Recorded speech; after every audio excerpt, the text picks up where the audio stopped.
Friends, मैं हूं सचिन साहित्य सचर में आप सभी का स्वागत करता हूं। आशा करता हूं आप सब अच्छे होंगे और अपनी तैयारी को एक सही दिशा में लेकर चल रहे होंगे। किन्हीं अपरिहार्य कारणों से हम लंबे अंतराल के बाद जुड़ रहे हैं, इसके लिए माफी चाहेंगे। हम पढ़ रहे थे हिंदी साहित्य का इतिहास और हमारी चर्चा आदिकाल पर पूरी हो चुकी है। अब हम आगे बढ़ते हुए भक्ति काल पर बात करेंगे। भक्ति काल पर यह हमारी पहली वीडियो है।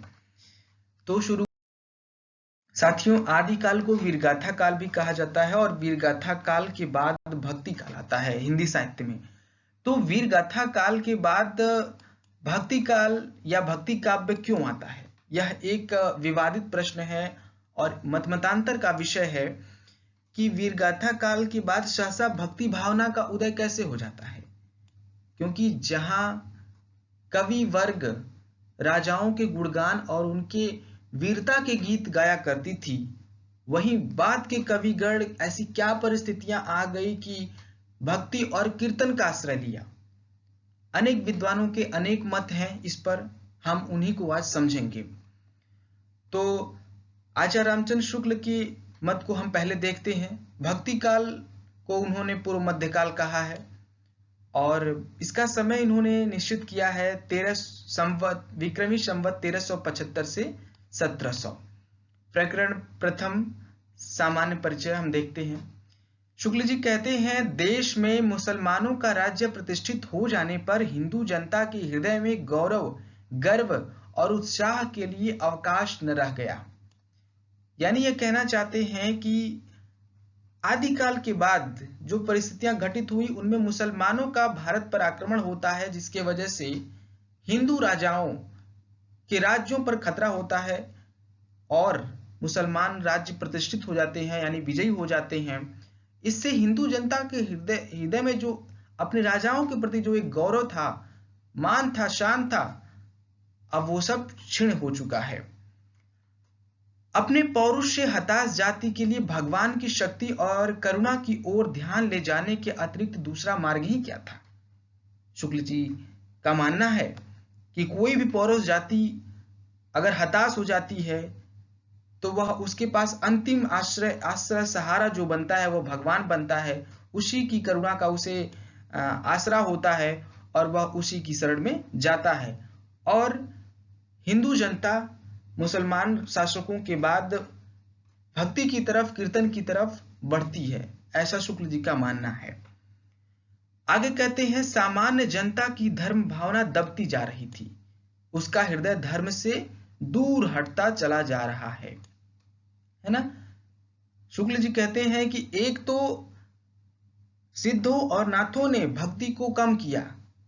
उन्होंने जिस तरीके से सामान्य जनता पर अपना जो रहस्य और अपना गुण बातों को अब चमत्कारी भावों से प्रकट किया और बहुत सारी चीजों को की निस्सारता को बताया और सामान्य जनता को सच्चे धर्म से दूर रखा, ऐसा शुक्ल जी कहते हैं।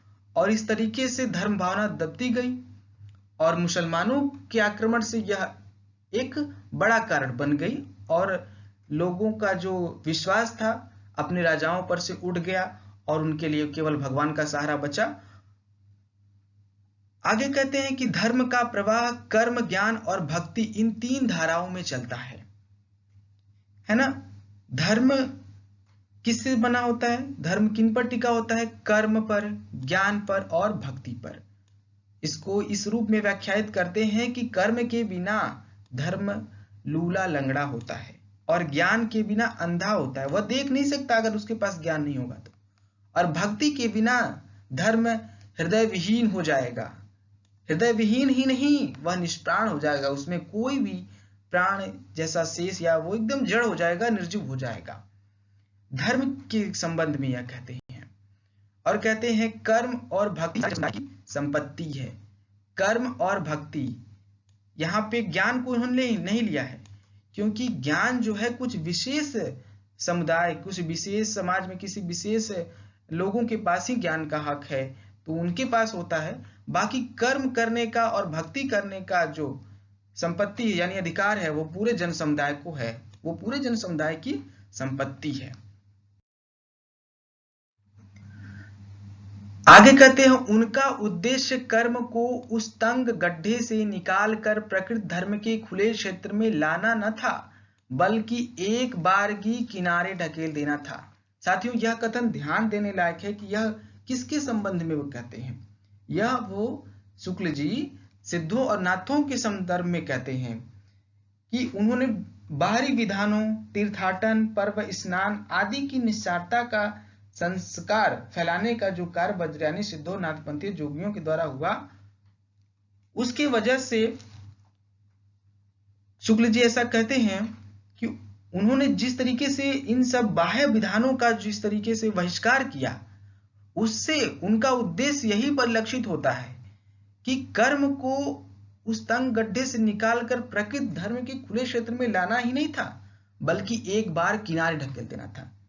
यानी शुक्ल जी कहना चाहते हैं कि कर्म जो मनुष्य का है उससे कहीं ना कहीं लगता है कि वो सिद्ध और नाथ एक तरीके से कर्म से ही विमुख कर देना चाहते हैं सामान्य जनता को कि तुम कुछ काम मत करो, ऐसा शुक्ल जी मानते हैं।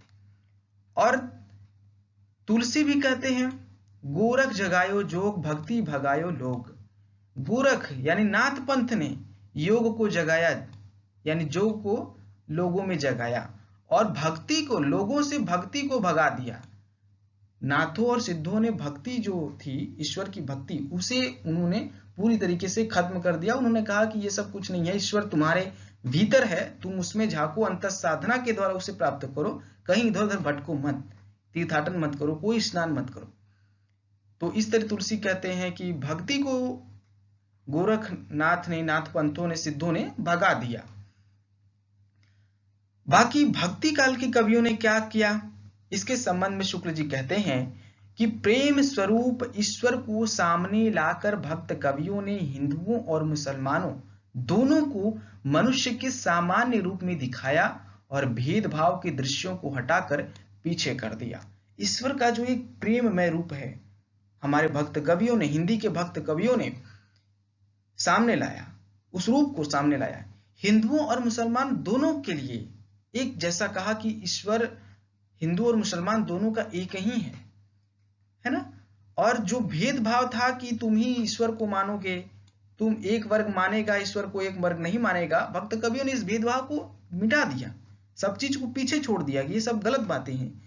सबको ईश्वर को पुकारने, ईश्वर को स्मरण करने का, ईश्वर को पूजने का, ईश्वर को मानने का और ईश्वर को महसूस करने का अधिकार है। ये एक बहुत बड़ा क्रांतिकारी काम था। आगे कहते हैं शुक्ल जी, भक्ति का जो सोता दक्षिण की ओर से धीरे धीरे उत्तर भारत की ओर पहले से ही आ रहा था, उसे राजनीतिक परिवर्तन के कारण शून्य पड़ते हुए जनता के हृदय क्षेत्र में फैलने के लिए पूरा स्थान मिला, है ना। शुक्ल जी मानते हैं कि जो भक्ति काल का उदय है, यानी जो भक्ति काव्य का जो उदय है, रचनाएं हैं, वो दक्षिण में ही पली, दक्षिण से उत्तर भारत की तरफ आई हैं। और आई कैसे? क्योंकि उत्तर भारत में मुसलमानों का आक्रमण हुआ और वहां जो हिंदू जाति के लोग थे, सामान्य जनता थी, उनके भीतर जो एक डर पैदा हुआ अपने गौरव गर्व, अपने शान को, चीज को, अपने इन सब चीजों को लेकर कि अब तो हमारी अस्मिता को ठेस पहुंची है, अब हम कहाँ जाएंगे, किसके आश्रय में जाएंगे? तो वो ईश्वर के आश्रय में जाते हैं। ईश्वर का आश्रय ही उनके हृदय क्षेत्र को भरने के लिए भक्ति का सहारा लेता है। ठीक है साथियों, ग्रियर्सन, रामचंद्र शुक्ल और हजारी प्रसाद द्विवेदी भक्ति के उदय की व्याख्या तीन भिन्न रूपों में करते हैं। अपने अपने तरीके से ये लोग करते हैं। क्या करते हैं? ग्रियर्सन कहते हैं कि भक्ति का उदय एक बाह्य प्रभाव है ना। और रामचंद्र शुक्ल कहते हैं कि वह बाहरी आक्रमण की प्रतिक्रिया है। और वहीं हजारी प्रसाद द्विवेदी कहते हैं महज भारतीय परंपरा का अपना स्वतः स्फूर्त विकास है। ऐसा मानते हैं कि यह न किसी बाहरी प्रभाव के कारण भक्ति का उदय होता है और न ही कोई बाहरी आक्रमण की प्रतिक्रिया की वजह से होता है। यह तो हमारी भारतीय परंपरा का एक चलता हुआ एक अपना स्वाधीन, स्वतः स्फूर्त, स्वतः विकसित होने वाला एक विकास है। ये तीनों आलोचक ग्रियर्सन, रामचंद्र शुक्ल और हजारी प्रसाद द्विवेदी क्रमशः विदेशी, देशी और लोक पक्ष को महत्व देने की अलग अलग परिणतियां हैं। ग्रियर्सन कहते हैं विदेशी चीजों को महत्व देते हुए कहते हैं कि यह बाह्य प्रभाव है। वहीं शुक्ल जी अपने देश में जो परिवर्तन होती हैं, जिन परिस्थितियों की घटना को वो चित्रण यानी अपने इतिहास बोध से देखते हैं, उसमें वो देशी करते हैं, देशी चीजों को महत्व देते हैं, अपने देश में जो घटनाएं हुई थी। वहीं आचार्य हजारी प्रसाद द्विवेदी का जो नजर था, उनकी जो इतिहास दृष्टि थी, उनमें लोक पक्ष का बड़ा महत्व था। यानी वो जो निचला पिछड़ा वर्ग था, उसको देखकर वो भक्ति काव्य का मूल्यांकन कर रहे थे, तो इन्होंने लोक पक्ष को महत्व दिया। हिंदी साहित्य की भूमिका में आचार्य हजारी प्रसाद द्विवेदी कहते हैं, मैं इसी रास्ते सोचने का प्रस्ताव करता हूं। किस रास्ते? इन्हीं लोक पक्ष के रास्ते से। मतों, आचार्यों, संप्रदायों और दार्शनिक चिंताओं के मानदंड से लोक चिंताओं को नहीं मापना चाहता, बल्कि लोक चिंता की अपेक्षा में उन्हें देखने की सिफारिश कर रहा हूं। जो घटनाएं या जिन परिस्थितियों की जैसे भक्ति का उदय हुआ, मैं चाहता हूं कि उसे लोक चिंता के अर्थ में देखा जाए। यानी जो हमारा समाज, सामान्य जनता थी, जो पिछड़ा वर्ग था, जो कि सबसे अधिक भी होता है किसी भी समाज में, उसको देखकर हम किसी भी चीज का मूल्यांकन कर सकते हैं, वही करना भी चाहिए। ऐसे सिफारिश हजारी प्रसाद द्विवेदी कर रहे हैं। इस तरह भक्ति काव्य के विकास के पीछे वे दो तत्व देख रहे हैं। कौन? हजारी प्रसाद द्विवेदी। कहते हैं ना कि यह स्वाधीन और स्वतः स्फूर्त विकास है भक्ति काव्य, तो उसके पीछे उनका दो ही कारण है। बौद्ध चिंतन प्रक्रिया का स्वरूप और दूसरा प्राकृत अपभ्रंशों की श्रृंगारिकता के विरुद्ध प्रतिक्रिया है ना। बौद्ध चिंतन क्या है? सिद्धों और नाथों की जो परंपरा है वो बौद्धों से ही निकली है ना। उसी की प्रतिक्रिया या उसी का विकास है भक्ति काव्य। और क्या है? प्राकृत अपभ्रंशों में बहुत श्रृंगारिक रचनाएं भी होने लगी थी, कहीं ना कहीं उसका भी प्रभाव है, उसकी प्रतिक्रिया स्वरूप भक्ति काव्य का उदय होता है। यानी कुल मिला के हजारी प्रसाद द्विवेदी यह मानते हैं कि जो भक्ति काव्य का उदय है किसी भी बाह्य आक्रमण का प्रभाव नहीं है। भक्ति काव्य अपनी परंपरा, अपनी भारतीय परंपरा से उपजी हुई चीज है। आगे कहते हैं द्विवेदी जी की इस्लाम के संबंध में वो कहते हैं कि हिंदी साहित्य में भी यह प्रभाव के रूप में ही स्वीकार किया जाना चाहिए, प्रतिक्रिया के रूप में नहीं। यानी इस्लाम का प्रभाव नहीं है ना, वह प्रतिक्रिया के रूप में, हिंदी साहित्य में भी यह प्रभाव के रूप में ही स्वीकार किया जाना चाहिए, प्रतिक्रिया के रूप में नहीं। प्रतिक्रिया नहीं है, प्रभाव माना जा सकता है कि इस्लाम का प्रभाव रहा है भक्ति का उदय में। आगे देखिए कि मलेच्छाक्रांत देशेषु पापे कनिलयेषु च सत्पीड़ा व्यग्र लोकेषु कृष्ण एव गतिमर्म। यह कथन वल्लभाचार्य का है और बहुत महत्वपूर्ण कथन है। कहीं ना कहीं इसी कथन के आलोक में आचार्य शुक्ल कहते हैं कि इस्लाम की प्रतिक्रिया, यानी कि जो भारत में मुसलमानों का आक्रमण है, उसकी वजह से भक्ति काव्य का उदय होता है। इस पद का अर्थ यह है कि देश मलेच्छाक्रांत है, मलेच्छों से आक्रांतित है। गंगादि तीर्थ दुष्टों द्वारा भ्रष्ट हो रहे हैं। अशिक्षा और अज्ञान के कारण वैदिक धर्म नष्ट हो रहा है। सत्पुरुष पीड़ित तथा ज्ञान विस्मृत हो रहा है। ऐसी स्थिति में एकमात्र कृष्णाश्रय में ही जीवन का कल्याण है। इन पदों से लगता है कि जो देश है वो मलेच्छों से आक्रांत है और सब जगह गंगादी और जो नदियां हैं वो भ्रष्ट हो रही हैं, तीर्थादि नष्ट हो रहे हैं, वैदिक धर्म नष्ट हो रहा है, अशिक्षा बढ़ती जा रही है, सत्पुरुष पीड़ित किए जा रहे हैं। तो क्या किया जाना चाहिए? इसका केवल एक ही उपाय है, कृष्ण के आश्रय में चले जाना, यानी भक्ति के शरण में चले जाना। वल्लभाचार्य का यही कथन कहीं ना कहीं मुसलमानों की आक्रमण को भक्ति के उदय कहलाने का स्रोत साबित होता है। आगे देखिए, भक्ति काव्य के विकास के पीछे बौद्ध धर्म का लोक मूलक रूप है और प्राकृतों के श्रृंगार काव्य की प्रतिक्रिया है, तो इस्लाम के सांस्कृतिक आतंक से बचाव की सजग चेष्टा भी है। इस विवाद को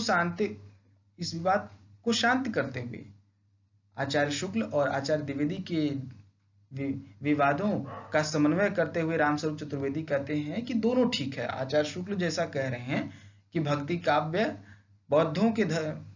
बौद्ध धर्म का लोक मूलक रूप है और प्राकृतों के श्रृंगार काव्य की प्रतिक्रिया स्वरूप पैदा हुआ, तो वही इस्लाम के सांस्कृतिक आतंक से बचाव की सजग चेष्टा भी है। आगे देखिए, नामवर सिंह क्या कहते हैं इस संबंध में। इस प्रकार मध्य युग के भारतीय इतिहास का मुख्य अंतर विरोध शास्त्र और लोक के बीच का द्वंद्व है, न कि इस्लाम और हिंदू धर्म का संघर्ष। मध्यकाल यानी भक्ति काल पर यह टिप्पणी है उनकी। कहते हैं कि मध्य युग के भारतीय इतिहास का मुख्य अंतर विरोध शास्त्र और लोक के बीच का द्वंद्व है ना, इस्लाम और हिंदू धर्म का संघर्ष नहीं है यह, ऐसा नामवर सिंह कहते हैं। पर मित्रों, यह उतना सही नहीं है जितना इसे कहा जा रहा है, इसलिए कि हिंदी का पहला काव्य और महाकाव्य पृथ्वीराज रासो हिंदू मुस्लिम संघर्ष का गाथा है, और वहीं हिंदी के पहले बड़े कवि भक्ति काल के कबीर का जो कृतित्व है का एक बड़ा अंश हिंदू मुस्लिम संघर्ष को ही दिखाता है ना। तो केवल कह देना कि शास्त्र और लोक के बीच का द्वंद्व है, यह कथन पूरी तरीके से सही नहीं हो सकता, क्योंकि आदिकाल में भी पृथ्वीराज रासो में जैसा कि कहा गया कि उसमें भी हिंदू मुस्लिम का जो दिखता है वर्णन, और कहीं ना कहीं विद्यापति की कीर्तिलता में भी हमने पढ़ाया, हमने बताया है कि वहां किस तरीके से तुर्क ब्राह्मण लड़कों को परेशान किया करते थे, बेगार पे काम कराते थे, और वही इस कबीर के यहाँ जो हिंदू मुस्लिम के बीच का जो उन पर जो फटकार लगाते हैं, तो ये कहीं ना कहीं है, केवल लोक और बीच शास्त्र का ही द्वंद्व नहीं है। आचार्य रामचंद्र शुक्ल ने इतिहास प्रक्रिया में जहां जनता को केंद्र में रखा, जनता को, वहीं हजारी प्रसाद द्विवेदी ने लोक को केंद्र में रखा। सबसे पहले जब इतिहास ग्रंथ आचार्य शुक्ल ने लिखा तो जनता के आगे उन्होंने शिक्षित जनता लिख दिया था। शिक्षित जनता का एक विशेष अर्थ यह था कि एक पढ़ा लिखा एक एलीट वर्ग, जो ऊपर का उच्च वर्ग और मध्य वर्ग उनकी नजर में था, लेकिन बाद में इन्होंने संशोधन करके जनता केवल रखा। और वही हजारी प्रसाद द्विवेदी लोक को रखते हैं, यानी जनता के अपेक्षाकृत पिछड़े वर्ग जो हैं, वही जनता का अर्थ है ऊंचे नीचे सभी वर्ग। ये फर्क ध्यान रखने लायक है। आगे देखते हैं भक्त नामदेव। भक्त नामदेव कौन थे? इनका जन्म संवत 1328 ठहराया गया है। ये महाराष्ट्र के कवि थे। इनकी मृत्यु 1408 विक्रमी संवत में हुई थी। इनका महत्व यह है कि हिंदू मुसलमान दोनों के लिए एक सामान्य भक्ति मार्ग का भी आभास इन्होंने दिया। इन्होंने ऐसी भक्ति का शुरुआत किया है ना, जिसमें हिंदू और मुसलमान दोनों के लिए एक सामान्य भक्ति मार्ग दिखी। इन्हीं के पीछे, यानी इन्हीं को देखते हुए, इन्हीं के बाद कबीरदास ने विशेष तत्परता के साथ एक व्यवस्थित रूप में यह मार्ग निर्गुण पंथ के नाम से चलाया। इन्होंने जो हिंदू मुसलमान दोनों के लिए एक सामान्य भक्ति मार्ग बनाया था, उसी को उन्होंने निर्गुण पंथ के नाम से चलाया। कबीर के लिए नाथ पंथी योगी बहुत कुछ रास्ता पहले ही निकाल चुके थे। नाथ पंथियों ने तो पहले से ही इस तरीके की हिंदू और मुसलमान दोनों को मिलाकर चलने वाली संस्कृति और भक्ति मार्ग को प्रोत्साहित किया था, उसे लेकर चले थे। तो कहीं ना कहीं कबीर के सामने वो चीज थी, तो कबीर ने उसे अपनाया। आगे कहते हैं शुक्ल जी कबीर के बारे में। कबीर ने जिस प्रकार एक निराकार ईश्वर के लिए, साथियों एक बात बताते चलूं कि यहाँ निर्गुण का आशय क्या है। आप पढ़े होंगे पहले से भी कि भक्ति काल में सगुण और निर्गुण दो धाराएं हैं। तो क्या है ये सगुण निर्गुण? सगुण का मतलब ये नहीं है कि उसमें गुण है, और निर्गुण का मतलब उसमें गुण नहीं है। यहाँ केवल ईश्वर के उस रूप से है। निर्गुण का मतलब निराकार से है ना, जिसका कोई आकार नहीं है। वही सगुण का आशय यह है कि साकार, जिसे हम मूर्त रूप में देख सकते हैं, महसूस कर सकते हैं, उसका कोई चित्र बना सकते हैं, यानी उसे किसी ऐसे फ्रेम में बांध देना ताकि हम उसे अपनी सुविधा अनुसार उसे पूज सके, उसे देख सकें। क्योंकि सगुण में क्या होता है कि आप किसी चीज को, जैसे हम पत्थर में अगर मूर्ति को मान लेते हैं तो हम उस पत्थर को ही पूजते हैं, वही निर्गुण में ये है कि हम हर कण में ईश्वर को मानेंगे, उसका कोई भी निश्चित जगह नहीं है, उसका आकार निराकार है ना। तो इस तरीके से अपनी सुविधा अनुसार सगुण और निर्गुण ने ईश्वर को माना है। हाँ, तो कबीर ने जिस प्रकार एक निराकार ईश्वर के लिए भारतीय वेदांत का पल्ला पकड़ा है ना, उसी प्रकार उस निराकार ईश्वर की भक्ति के लिए सूफियों का प्रेम तत्व लिया और अपना निर्गुण पंथ धूमधाम से निकाला, ऐसा शुक्ल जी कहते हैं। क्योंकि देखिए यहां फिर से भारतीय वेदांत का पल्ला इन्होंने एक निराकार ईश्वर के लिए किया, क्योंकि भारतीय वेदांत में कहा गया कि ईश्वर निराकार है, तो वहां से इन्होंने, कबीर ने भारतीय वेदांत को लिया कि ईश्वर निराकार है, वहां से वो तथ्य ग्रहण करते हैं। और उसी प्रकार निराकार ईश्वर की भक्ति के लिए सूफियों का प्रेम तत्व ग्रहण किया इन्होंने। सूफियों में जो है ईश्वर निराकार है और वहां ईश्वर से प्रेम है, वहां ईश्वर की भक्ति है, वहां से उन्होंने आगे देखिए, इसमें कोई संदेह नहीं कि कबीर ने ठीक मौके पर जनता के उस बड़े भाग को संभाला। शुक्ल जी कबीर के संदर्भ में यहां बहुत भावुक हैं और उनकी दिल खोलकर प्रशंसा करते हैं, है ना। संभाला कहते हैं, कबीर ने ठीक मौके पर जनता के उस बड़े भाग को संभाला जो नाथ पंथियों के प्रभाव से प्रेम भाव और भक्ति रस से शून्य और शुष्क पड़ता जा रहा था। उनके द्वारा यह बहुत ही आवश्यक कार्य हुआ। इसके साथ ही मनुष्यत्व की सामान्य भावनाओं को आगे करके निम्न श्रेणी की जनता में उन्होंने आत्म गौरव का भाव जगाया। कितनी बड़ी बात है कि निम्न श्रेणी की जनता में उन्होंने आत्म गौरव का भाव जगा दिया। भक्ति के ऊंचे से ऊंचे सोपान की ओर बढ़ने के लिए बढ़ावा दिया। उनका निर्गुण पंथ चल निकला, जिसमें नानक, दादू, मलुकदास आदि अनेक संत हुए, है ना। शुक्ल जी ने यहाँ पर कबीर को एक बहुत बड़े दृष्टा के रूप में और एक बहुत बड़े कवि, या कह लें कि एक बहुत बड़े दायित्व वाले कवि के रूप में पेश करते हैं। और सचमुच कहीं ना कहीं कबीर इतने बड़े थे ही। भक्त नामदेव के बारे में हम पीछे बात कर रहे थे, अभी उन्हीं पर आते हैं। भक्त नामदेव सीधे साधे सगुण भक्ति मार्ग पर चले जा रहे थे, पर बाद में उस नाथ पंथ के प्रभाव के भीतर भी ये लाए गए, जो अंतर्मुख साधना द्वारा सर्वव्यापक निर्गुण ब्रह्म के साक्षात्कार को ही मोक्ष का मार्ग मानता था। लाने वाले कौन थे? ना ज्ञानदेव, सॉरी यहाँ पे ज्ञानदेव होगा, गलती से लिख दिए हैं, है ना। तो नामदेव पहले तो सगुण भक्ति करते थे, लेकिन बाद में उनके गुरु जो थे ज्ञानदेव, उन्होंने नाथ से उनका संपर्क कराया और उन्हें निर्गुण पंथ की तरफ उन्हें आकर्षित किया। उसी के संबंध में जब ये निर्गुण में शिक्षा ले लेते हैं, तब खेचर जी से, एक विशोबा खेचर जी थे, उन्हीं से इन्होंने अब निर्गुण पंथ की दीक्षा ली थी।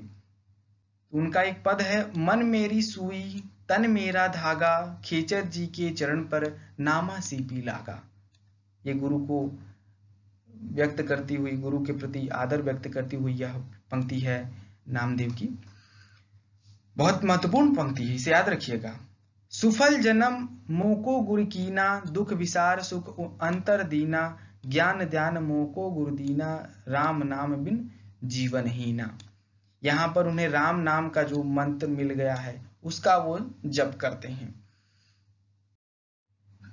आगे नामदेव कहते हैं, किसहू पूजू दूजा नजर न आई, एके पाथर किजे भाव, दूजी पाथर धरिए पाव, जो वो देव तो हम भी देव, कहे नामदेव हम हरि की सेव। कहते हैं कि जिस पत्थर को तुम पूजते हो, है ना, किसहू पूजू दूजा नजर न आई, तुम जिस पत्थर को पूजते हो, है ना, उसके अलावा तो मुझे कुछ नजर आता नहीं, क्योंकि वो पत्थर है, मुझे उससे ज्यादा वो कुछ नजर नहीं आ रहा है। क्योंकि एक ही पत्थर को तुम उसी भाव से पूज रहे हो, ईश्वर के भाव से, और उसी दूसरे पत्थर में बगल में तुम उस पर पांव धरे हो, तो मैं क्या मानूं कि वो जो पत्थर है एक जिसे तुम पूज रहे हो और एक पत्थर जिस पर तुम पांव धरे हो, उसमें क्या अंतर है? अगर वो देव है तो हम भी इस तरह देव हैं, हम भी देवता हैं। कह नामदेव हम हरि की सेव, हम हरि की सेवा करने वाले हैं। किस हरि की? निर्गुण सेवा की। यहाँ पे सगुण का विरोध है। वही सगुणोपासना के पद देखिए, क्या कमाल के पद है ये। धनी धनी मेघा रोमावली, धनी धनी कृष्ण ओढ़े कावली, धनी धनी तू माता देवकी जे गृह रमैया कमलापति। कृष्ण का इन्होंने सगुण वर्णन किया है इस तरीके से, धनी धनी, धन्य धन्य है वह मेघा रोमावली, धनी धनी कृष्ण ओढ़े कावली, है ना। कृष्ण कांवली रंग की कंबल ओढ़ते हैं। और धन धन तू माता देवकी जे गृह रमैया कमलापति, देवकी माता धन्य है जहां पे कमलापति, कमलापति मतलब कि कृष्ण रमते हैं, विराजते हैं जिस घर में। निर्गुणोपासना के कुछ पद देखिए जो बहुत महत्वपूर्ण है, और अक्सर कई लोग इसे कबीर का मानकर चले आते हैं और गलत करके चले आते हैं। माई न होती बाप न होते, कर्म न होता काया, हम नहीं होते तुम नहीं होते, कौन कहां से आया। आगे कहते पांडे तुम्हारी गायत्री लोधे का खेत खाती थी, लाइकरी ठिंगा टंगरी तोरी लंगत लंगत आती थी, है ना। गायत्री मंत्र को कहते हैं कि लोधे का खेत खाती थी, और वो इतनी लंगड़ी हो गई है, उसका कोई अब औचित्य नहीं रह गया है, कोई मतलब नहीं है उसका, कि लकड़ी ठेंगा ठेंगा ठेंगते ठेंगते आ रही है, क्योंकि उसकी टंगड़ी टूट गई है, तो इसलिए वो लंगड़ाती लंगड़ाती आ रही है। हिंदू अंधा तुर्को काना, दुवो ते ज्ञानी सयाना। हिंदुओं की भी बुराई करते हैं और मुसलमानों की भी। हिंदू अंधा हो गया है, तुर्क काना हो गया है, दोनों से ज्ञानी सयाना, दोनों से अच्छा कौन है? ज्ञानी है, सयाना है वो। ये महत्वपूर्ण है। हिंदू पूजे देहरा, मुसलमान मसीद, नामा सोई सेविया जह देरा न मसीद। नामा से आप नामदेव को याद कर सकते हैं। हिंदू पूजे देहरा, हिंदू अपने मंदिरों के दरवाजे को पूजता है और मुसलमान मस्जिद को पूजता है, लेकिन जो नामा है, जो नामदेव है, वो कहाँ सोता है? नामा सोई सेविया जहां देहरा न मस्जिद, न जहां मस्जिद है और न जहां मंदिर की दीवारें हैं, वहां नामदेव सोता है। नामदेव की रचनाओं में यह बात साफ दिखाई पड़ती है कि सगुण भक्ति के पदों की भाषा तो ब्रज था, परंपरागत काव्य भाषा है, पर निर्गुण बानी की भाषा नाथ पंथियों द्वारा गृहीत खड़ी बोली या सदुक्कड़ी भाषा है ना। सगुण जब वो लिखते हैं, जब कृष्ण की या राम की वर्णन करते हैं, तो वो ब्रज भाषा हो जाती है, परंपरागत काव्य भाषा ब्रज भाषा हो जाती है। लेकिन जब निर्गुण बानी, जब निर्गुण ईश्वर की उपासना करते हैं, तब वहां पे वो नाथ पंथियों से जो ग्रहण की गई भाषा है, जो खड़ी बोली या सदुक्कड़ी है, उसका इस्तेमाल वो करते हैं, है ना। तो मित्रों, नामदेव ही एक पहले भक्त कवि हैं जो सगुण और निर्गुण दोनों की उपासना की और दोनों में रचनाएं की। तो साथियों, भक्ति काव्य के दो भेद हमने बताए, निर्गुण और सगुण, जिसमें निर्गुण में ज्ञानाश्रयी शाखा और प्रेमाश्रयी शाखा, वहीं सगुण में राम भक्ति धारा और कृष्ण भक्ति धारा। तो सबसे पहले हम पढ़ेंगे ज्ञानाश्रयी शाखा और प्रेमाश्रयी शाखा। थोड़ा परिचय अभी जान लेते हैं ज्ञानाश्रयी शाखा के बारे में, और इन दोनों के बारे में हम अगले क्लास में जब पढ़ाएंगे तब बात करेंगे। अभी फिलहाल क्योंकि हम अगले क्लास में इन दोनों पर बात करने वाले हैं, तो थोड़ा सा परिचय के बारे में बता देना जरूरी है। ज्ञानाश्रयी शाखा क्या है? भारतीय ब्रह्म ज्ञान और योग साधना और सूफी प्रेम तत्व का मिला जुला रूप है। ज्ञानाश्रयी शाखा में भारतीय ब्रह्म ज्ञान क्या है? वेदांतों में जो लिखित ब्रह्म के बारे में, जीवन जगत के बारे में, उसको लिया गया है ज्ञानाश्रयी शाखा में। और योग साधना, नाथ पंथों की योग साधना को ग्रहण किया गया और सूफी प्रेम तत्व को ग्रहण किया गया। कबीर में ये तीनों तत्व विद्यमान थे। उन्होंने वेदांत का भी पल्ला पकड़ा और नाथपंथियों का भी और सूफियों के प्रेम तत्व का भी। इस शाखा की रचनाएं साहित्यिक नहीं है ना। बहुत आश्चर्य की बात है कि शुक्ल जी ज्ञानाश्रय शाखा की रचनाओं को साहित्यिक नहीं मानते हैं। अभी उन्होंने कहा कि किस तरीके से जनता के एक बड़े भाग को कबीर संभालते हैं, फिर भी उन्हें साहित्यिक के दर्जे में उनके पदों को नहीं दिया जाता है। कहते हैं कि फुटकल दोहों या पदों के रूप में हैं, जिनकी भाषा और शैली अधिकतर अव्यवस्थित और उटपटांग है। कबीर आदि दो एक प्रतिभा संपन्न संतों को छोड़कर औरों में ज्ञान मार्ग की सुनी सुनाई बातों का पिष्ट पेषण यानी अनुवाद है। हठयोग की बातों के कुछ रूपक भद्दी तुकबंदियों में है, ऐसा कहते हैं। और कहते हैं कि उच्च विषयों का कुछ आभास देकर, जो निर्गुण कवि हैं ज्ञानाश्रय शाखा के, वो उच्च विषयों का कुछ आभास देकर, आचरण की शुद्धता पर जोर देकर, आडंबरों का तिरस्कार करके, आत्मगौरव का भाव उत्पन्न करके उन्होंने इसे ऊपर उठाने का स्तुत्य प्रयत्न किया है ना। और पाश्चात्य विद्वानों ने इन भक्त कवियों का यही देखकर उन्हें धर्म सुधारक की उपाधि दी थी। आगे प्रेम मार्गी धारा पर भी थोड़ा सा बात कर लेते हैं। इस धारा के सूफी कवियों की प्रेम गाथाएं वास्तव में साहित्य कोटि के भीतर आती हैं। उधर ज्ञानाश्रय शाखा के कवियों को साहित्य कोटि में नहीं रखे हैं, है ना, उनकी रचनाओं को, लेकिन यहाँ पे सूफी कवियों की जो प्रेम गाथाएं हैं उन्हें उन्होंने साहित्य की कोटि में रखा है। इन साधक कवियों ने, कौन, प्रेम मार्गी धारा कवियों ने लौकिक प्रेम के बहाने उस प्रेम तत्व का आभास दिया है जो प्रियतम ईश्वर से मिलाने वाला है। यानी लौकिक प्रेम के माध्यम से उन्होंने अलौकिक प्रेम यानी ईश्वर से मिलाने वाला का एक रूपक खड़ा किया है। और कहते हैं कि प्रेम की पीर की जो व्यंजना होती है वह ऐसे विश्वव्यापक रूप में होती है कि वह प्रेम इस लोक से परे दिखाई पड़ता है। प्रेम की पीर मतलब प्रेम की जो तीव्रता है, प्रेम की जो एक ललक है उसको पाने की और उसको अपनाने की, है ना, उसकी जो व्यंजना हुई है इन सब में, वह ऐसे विश्वव्यापक रूप में होती है कि वह प्रेम इस लोक से परे लगता है और वह अलौकिक प्रेम हो जाता है। ऐसा लगता है वो ईश्वर से प्रेम है, इस तरीके का। और शुक्ल जी कहते हैं कि हमारा अनुमान है कि सूफी कवियों ने जो कहानियां ली हैं वे हिंदुओं के घर में बहुत दिनों से चली आती कहानियां हैं, जिनमें आवश्यकता अनुसार उन्होंने हेर फेर किया है।